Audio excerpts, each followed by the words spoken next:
Assalamualaikum warahmatullahi wabarakatuh.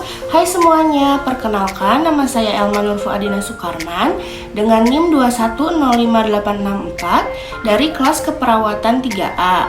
Di sini saya akan menjelaskan mengenai telenursing sebagai investasi untuk keperawatan di masa depan. Selamat menyaksikan. Sebelum kita mengetahui lebih lanjut mengenai telenursing, sebaiknya kita tahu dulu nih mengenai telehealth.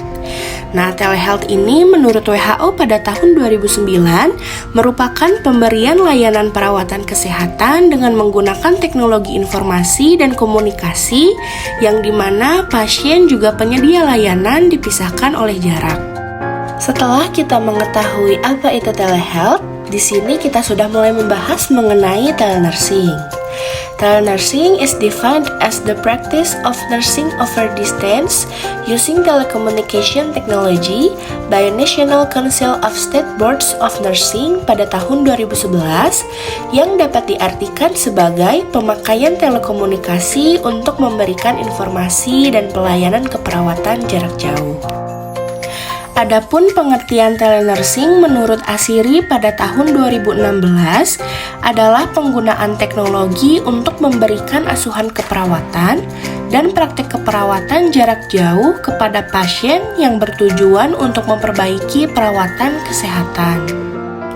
Tujuan dari aplikasi telenursing sendiri adalah untuk menyediakan bantuan bagi pasien yang memiliki kesulitan untuk mengunjungi rumah sakit karena terkait dengan faktor ekonomi, kekurangan sarana transportasi, kendala jarak jauh, pasien lansia, pasien penyakit kronis yang dirawat di rumah, atau situasi-situasi lainnya.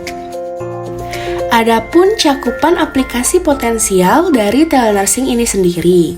Yang pertama adalah pelatihan perawat jarak jauh. Yang kedua, perawatan untuk tentara di atau dekat medan perang. Yang ketiga, dapat membantu dan melatih perawat di berbagai negara berkembang. Dan yang keempat adalah kolaborasi dan mentoring oleh perawat di seluruh dunia. Telenursing ini tumbuh pada tingkat yang lebih cepat di banyak negara karena beberapa faktor. Faktor yang pertama, menurunkan biaya perawatan kesehatan. Faktor yang kedua, mengurangi jarak dan menghemat waktu perjalanan. Faktor yang ketiga, peningkatan cakupan perawatan kesehatan ke tempat yang jauh.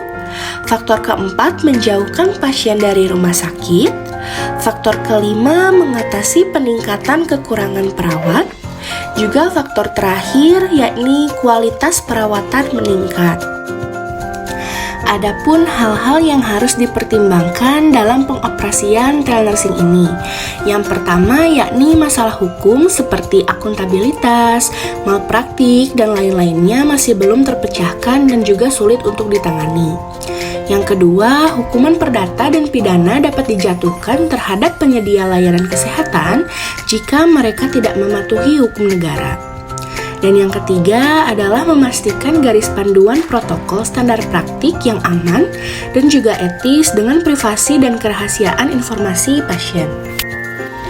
Tipe atau bentuk dari telenursing menurut Coach pada tahun 2015 ini ada 8. Yang pertama adalah triase telenursing, yang kedua ada call center service, yang ketiga konsultasi melalui secure email messaging system, yang keempat adalah counseling melalui hotline service, yang kelima discharge planning telenursing, yang keenam home visit telenursing atau telehome care.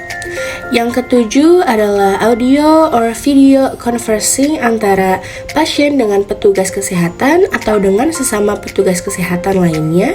Dan yang terakhir adalah supportive care. Adapun manfaat dari telenursing ini bagi perawat, bagi pasien atau klien, juga bagi rumah sakit.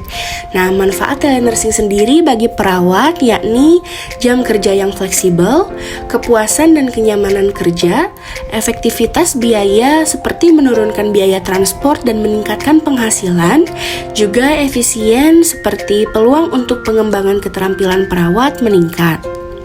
Manfaat bagi pasien atau klien yakni ekonomis dan efisien, meningkatkan partisipasi aktif keluarga, mengurangi kunjungan ke fasilitas layanan kesehatan, meningkatkan akses pelayanan kesehatan dan keperawatan, juga meningkatkan kenyamanan pasien serta keluarga. Dan manfaat telenursing bagi rumah sakit yakni mengatasi kekurangan perawat, peningkatan kapasitas tempat tidur, menghemat waktu kerja, dan penyediaan layanan untuk lebih banyak klien dan dengan jangkauan yang lebih luas atau lintas wilayah. Selain memiliki banyak manfaat, ternyata telenursing ini mempunyai tantangan juga loh. Nah, tantangan apa saja sih yang ada?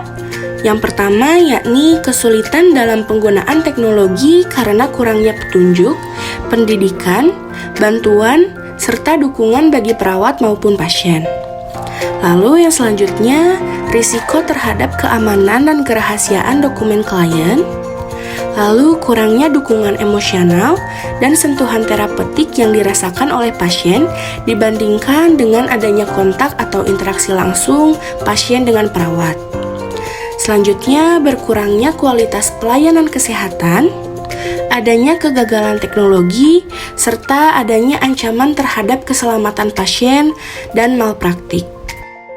Nah, setelah tadi kita membahas sedikit mengenai telehealth atau telemedicine, juga mengulik seputar telenursing, di sini juga kita akan membahas sedikit mengenai mental healthline. Nah, apa sih mental healthline itu? Jadi, mental healthline adalah layanan berbasis telepon yang tersedia selama 24 jam sehari, 7 hari seminggu. Nantinya panggilan ini akan dialihkan ke saluran dari nomor telepon layanan kesehatan mental dari Dewan Kesehatan Distrik yang ada. Mental healthline sendiri bertujuan untuk meningkatkan akses ke informasi tentang penyakit mental, meningkatkan akses ke layanan, meningkatkan kesempatan untuk intervensi dini, memberikan pelayanan yang lancar, memastikan rujukan yang tepat, meningkatkan kualitas dan efisiensi pelayanan kesehatan, efektivitas pemberian kesehatan mental, juga layanan dengan mengurangi permintaan yang tidak perlu dan mengarahkan konsumen ke layanan perawatan kesehatan mental yang paling tepat. Penerapan telenursing di Indonesia sendiri masih terbatas di bidang pendidikan. Juga infrastruktur yang belum memadai dan di Indonesia sendiri belum memiliki kompetensi telehealth sebagai aspek legal dalam memberikan perawatan kepada pasien. Serta belum adanya sistem keamanan yang menjamin kerahasiaan data pasien dalam penerapan telenursing sendiri. Namun ada juga strategi pengembangan dari telenursing. Yang pertama yakni pemahaman yang baik tentang pelayanan kesehatan dan permasalahannya. Yang kedua, fasilitas atau features, teknologi dan infrastruktur jaringan yang tersedia, serta kerjasama sinergis dari berbagai pihak. Yang ketiga, inovasi yang dikembangkan secara konsisten dan berkelanjutan. Dan yang terakhir, penelitian lebih lanjut diperlukan untuk memahami bagaimana sih layanan tersebut dapat memaksimalkan efektivitas dan jangkauannya ke seluruh populasi. Nah, selain strategi pengembangan telenursing tadi, ada juga kendala-kendala telenursing di Indonesia. Kenapa sih bisa sangat sulit gitu ya telenursing ini berada di Indonesia? Karena infrastruktur di beberapa daerah kecil di Indonesia ini masih dirasa belum memadai. Juga aspek legal di Indonesia masih belum memiliki undang-undang yang pasti untuk mengatur penggunaan telenursing itu sendiri. Juga keamanan yang memungkinkan pencurian data pasien yang dapat dilakukan melalui berbagai media di internet sangatlah besar. Setelah tadi kita sudah membahas dan mengulik mengenai telehealth atau telemedicine, telenursing, penerapan telenursing di Indonesia, serta mental healthline tadi, di sini juga kita punya reminder nih. Menurut Sanderson pada tahun 2018, seorang perawat yang melakukan pelayanan keperawatan jarak jauh tetap menggunakan proses keperawatan untuk mengkaji, merencanakan, mengimplementasikan, mengevaluasi, serta mendokumentasikan asuhan keperawatan. Juga menurut Scotia pada tahun 2017, telenursing tetap mengharuskan adanya hubungan terapeutik antara perawat juga klien. Dalam telenursing, hubungan tersebut dapat terbina melalui penggunaan telepon, internet, atau alat komunikasi yang lainnya. Jadi kesimpulannya, meskipun banyak sekali manfaat dari telenursing, namun seorang perawat harus tetap memperhatikan dan menggunakan proses keperawatan seperti mengkaji, merencanakan, mengimplementasikan, mengevaluasi, dan mendokumentasikan asuhan keperawatan seperti biasanya meskipun dilakukan secara jarak jauh. Juga telenursing ini tetap mengharuskan adanya hubungan terapeutik antara perawat juga klien.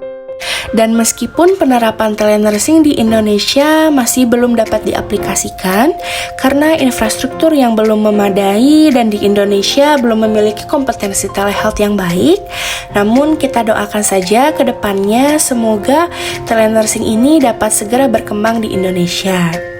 Baik, cukup sekian yang dapat saya sampaikan. Mohon maaf apabila ada kesalahan dan masih kurangnya informasi karena saya juga masih belajar. Wassalamualaikum warahmatullahi wabarakatuh. Terima kasih sudah menonton.